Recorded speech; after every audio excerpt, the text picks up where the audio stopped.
সেদিন যাকে কিস করেছিলাম তুমিই ছিলে না? আজ থেকে আমি তোমায় পিক করব আর আমি তোমায় ড্রপ করব। বাবা তো তোর বিয়ে ঠিক করেছে মা, তুই রাজি তো মা? বাড়ি থেকে আমার বিয়ে ঠিক করেছে। এই কে তুমি? কি করতে হবে ওর স্মৃতি ফেরানোর জন্য? ওর স্মৃতি ফেরানোর জন্য ওর আগের যে মেমোরিজ আছে ওই জায়গাগুলোতে যদি আমরা ওকে আবার নিয়ে যাই তাহলে হয়তো ও একটু হলেও ঠিক হতে পারে। আমি রাজি। আমাদের সব পুরনো স্মৃতিগুলো ওর সামনে আমি আবার নিয়ে আসবো। কিছুই না ভাই, সেদিন ওই রাতের বেলা ছাদের সিনটা শুধু ওর সামনে রিক্রিয়েট করতে হবে। আমার তোদের সবাইকে আমার পাশে চাই।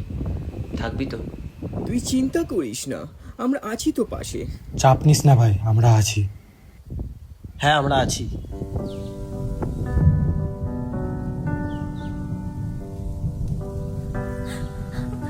কোথায় নিয়ে যাচ্ছ আমাকে? আরে চলো।